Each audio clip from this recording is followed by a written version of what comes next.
기도하겠습니다. 좋으신 아버지 하나님, 오늘도 이 아침을 허락하여 주시고 주의 말씀 가운데 출발할 수 있도록 인도해 주신 것 감사합니다. 주님, 우리가 언제 어디서나 무엇을 함에 있어서 먼저 하나님의 말씀을 기억할 수 있는 사람 되게 하여 주시고 우리의 마음이 항상 하나님을 향할 수 있도록 도와주시옵소서.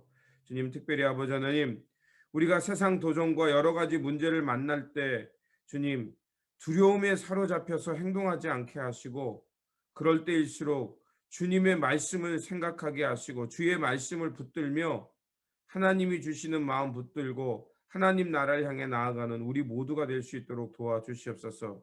주님, 우리 중심 가운데 다시 한번 임하여 주시기를 원합니다. 그래서 주님의 마음으로 오늘도 살아가는 우리가 되게 하여 주시옵소서. 우리 구주 예수 그리스도의 이름으로 기도드립니다. 아멘.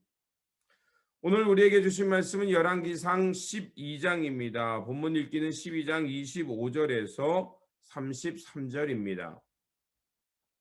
여로보암이 에브라임 산지에 세겜을 건축하고 거기서 살며 또 거기서 나가서 분우엘을 건축하고 그의 마음에 스스로 이르기를 나라가 이제 다윗의 집으로 돌아가리로다.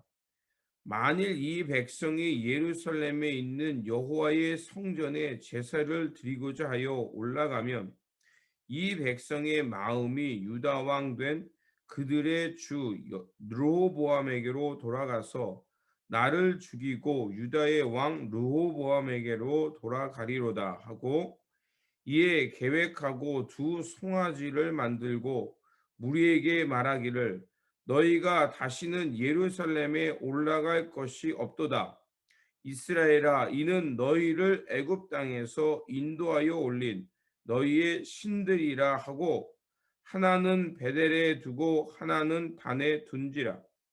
이 일이 죄가 되었으니 이는 백성들이 단까지 가서 그 하나에게 경배함이더라.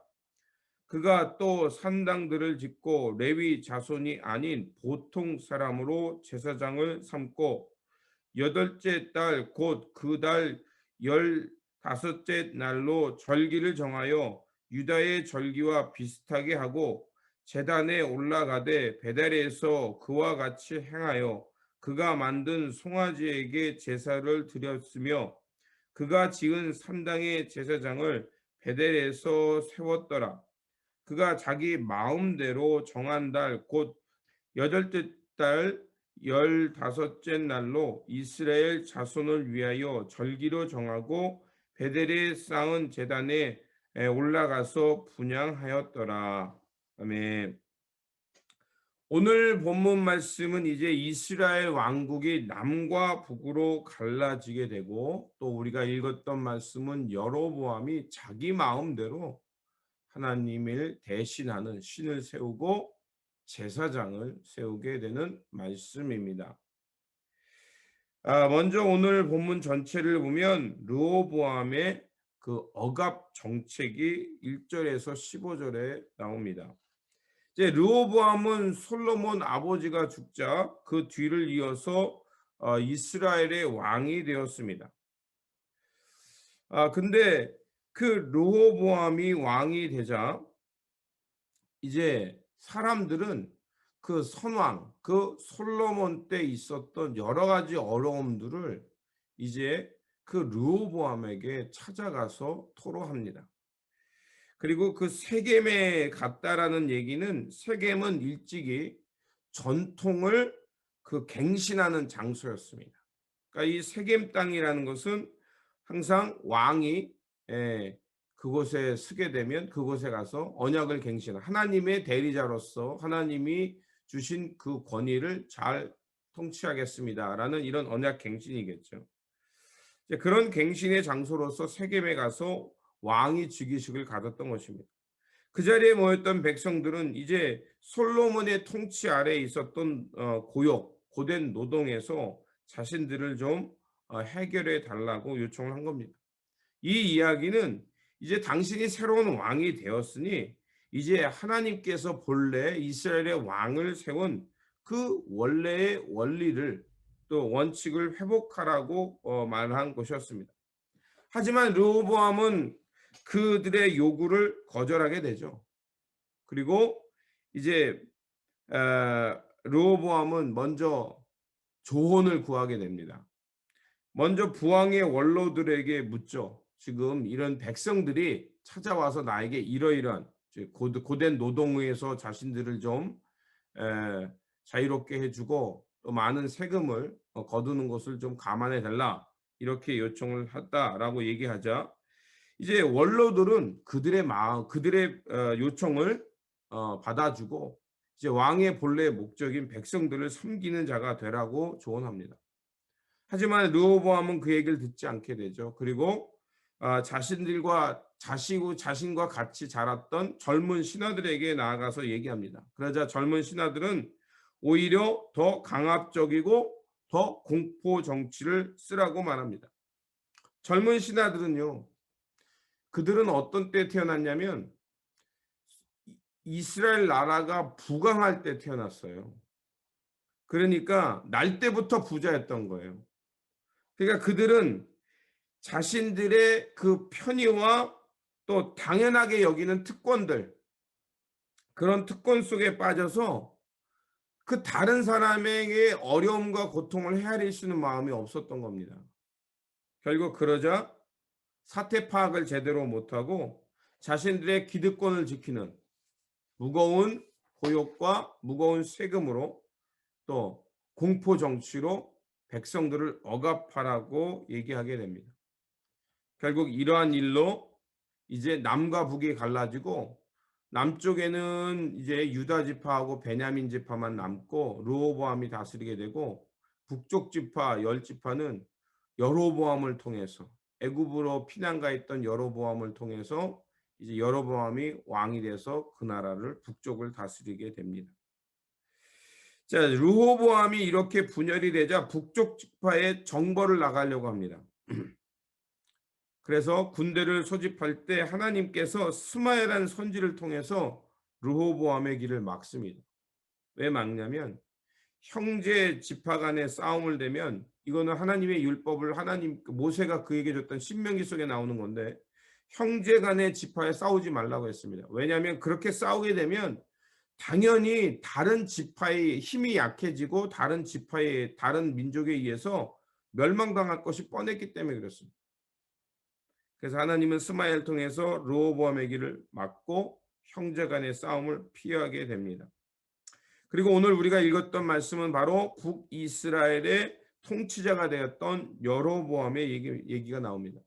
그는 수도를 세겜으로 잡고 이제 분우회를 건축해서 이제 국가 체제를 세우려 갑니다. 그리고 무슨 생각이 드냐면 이제 그렇게 국가 체제를 세웠는데 그에게 딜레마가 있는 게 뭐냐면 그 이스라엘 백성들은 1년에 한 번씩 예루살렘 성전에 올라가서 제사를 드려야 되잖아요.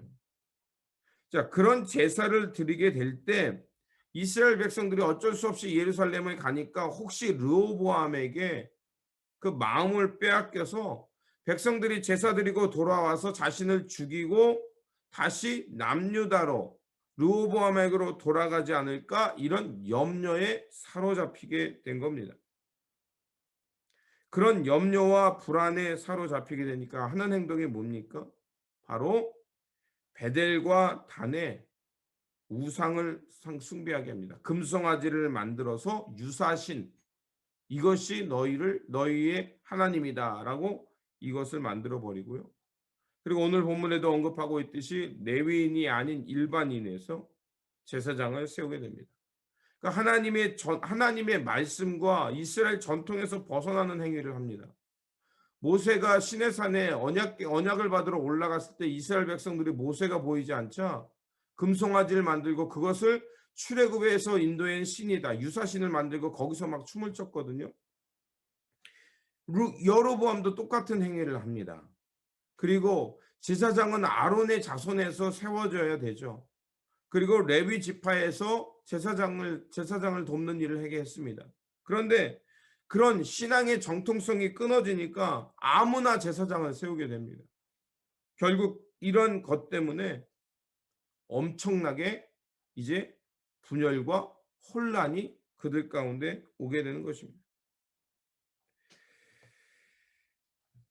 그리고 이제 자기 마음대로 율법과 비슷하게 절기를 세워서 이제 그 유월절을 대신하게 하고, 또 아무나 제사장을 세워서 제사장 직분을 감당하게 합니다.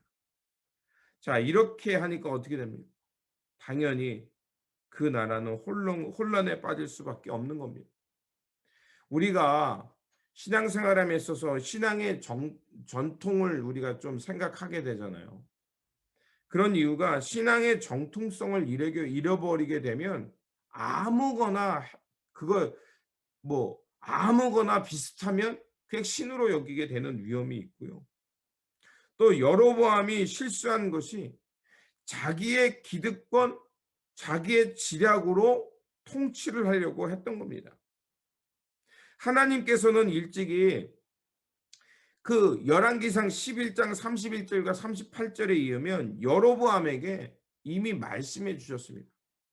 내가 지금 이스라엘 땅에 이런 것을 보았는데 너로 그 열 지파를 다스릴 수 있도록 권세를 주겠다. 그러니 너는 나를 믿고 하나님의 말씀과 율례를 따라서 본분을 잘 지켜라. 그러면 너로 이 나라를 영원히 다스릴 수 있는 권한을 주겠다라고 하나님께서 열왕기상 11장에서 말씀하셨어요. 그런데 그는 하나님의 약속을 믿지 못하고 사울 왕이 사무엘상 13장에서 자기가 두려우니까 유사신을 만들잖아요. 하나님의 말씀을 기다리지 않고 자기 마음대로 제사를 드려버리잖아요. 그와 같은 비슷한 행동을 합니다.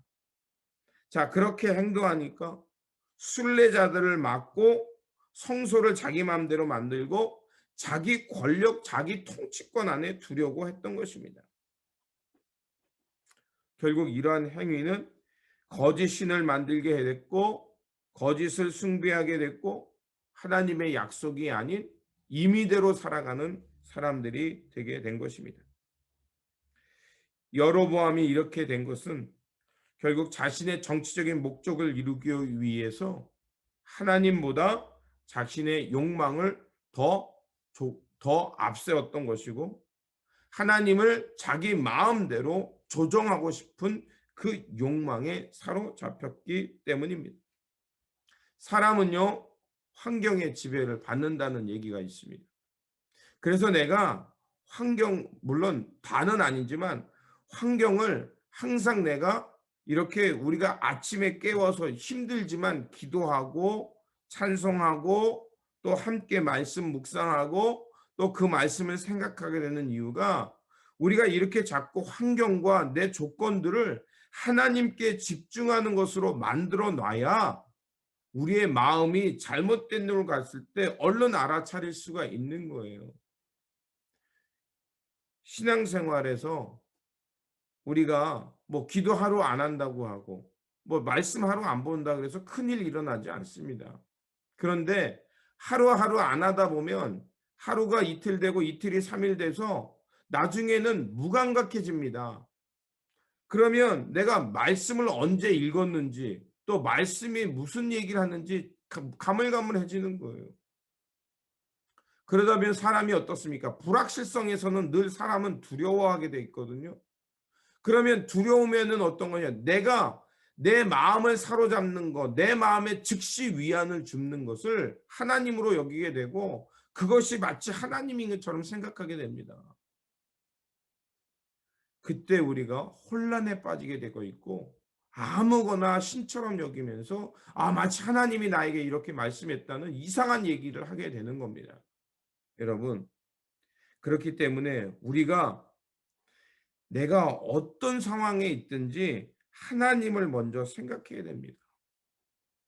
그리고 우리가 말씀을 이렇게 매일 묵상하고 하나님의 말씀을 다시 한번 되짚어 보는 이유는 우리가 이런 혼란에 빠질 때 하나님의 말씀이 먼저 생각나야 우리가 하나님의 마음과 하나님의 뜻을 헤아리고 살아갈 수 있기 때문에 그렇습니다. 그렇게 두려움이라는 환경에 사로잡혀서 비슷하게 보이는 거나 또 억지로 아무거나 붙잡고 하나님처럼 여기면 안 되는 것입니다. 그렇게 무엇이든지 억지스럽고 이상하다는 것은 대부분 가짜일 때가 많이 있습니다. 그렇게 이런 거짓과 이단 유사신에서 벗어나는 길은 두려움이 아니라 하나님이 주시는 것은 평안과 생명입니다. 내가 어떤 일을 할 때 자꾸 불안하다. 그리고 이런 일을 할 때 하나님의 마음, 말씀에 거슬리는 것 같다. 그거는 멈추라는 얘기입니다. 그리고 내가 어떤 일을 해서 하나님 앞에 깊이 생각하고 기다리는 것, 잠시 미루는 것도 하나님의 응답일 수 있어요. 지금 즉시 당장만 구하는 것, 당장 뭐가 있는 것이 아니어도 하나님은 때로는 기다리게 할 때도 있잖아요. 그렇게 항상 조급함이 아닌 하나님이 주시는 평안과 또 하나님께서 말씀하시는 것들은 옳을 때가 옳습니다. 내가 좀 손해 보는 것, 내가 좀 인내하는 것이 항상 하나님이 우리에게 주시는 평안이고, 그리고 그것을 행동했을 때 내 의의가 아니라 하나님 나라와 하나님의 의의가 드러나는 길이거든요.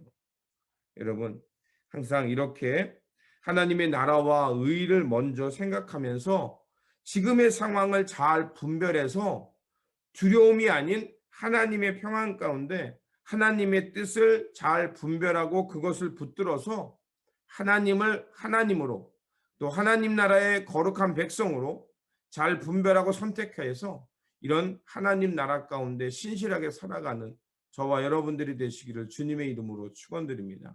기도하겠습니다. 좋으신 아버지 하나님, 감사를 드립니다. 우리 삶 속에 늘 동행하여 주시고 또 우리로 하여금 하나님의 말씀을 기억하며 하나님의 선한 뜻을 생각하며 살아갈 수 있도록 인도해 주신 것 감사합니다. 하나님, 우리가 오늘 말씀을 통해 보았던 것처럼 자기 욕망과 자기 기득권을 지키기 위해 다른 사람에게 폭력을 행하지 않게 하여 주시고, 또 두려움에 빠져서 아무거나 하나님처럼 여기는 어리석은 선택을 하지 않도록 도와주시옵소서. 무엇보다도 먼저 하나님 나라와 의를 구하게 하여 주시고, 또 하나님의 선한 역사 가운데 평안과 생명을 선택하며 하나님 나라의 길, 하나님 나라의 거룩한 백성으로 살아가는 우리 모두가 되게 하여 주시옵소서. 오늘도 주님의 말씀에 붙들려서 두려움이 아닌 평안으로 살아가는 날이 되게 하시고, 먼저 하나님 나라와 의를 구하며 살아가는 오늘이 되게 하여 주시옵소서. 우리 구주 예수 그리스도의 이름으로 기도드립니다. 아멘. 오늘 우리에게 주신 말씀 붙들고 살아가는 한 날이 되시기를 바라며, 두려움이 아닌 하나님이 주시는 평안 가운데 하나님 나라와 의를 먼저 구하며 또 하나님의 선을 행하며 살아가는 저와 여러분들이 되시기를 바랍니다. 주님의 평안이 함께 하시기 바랍니다.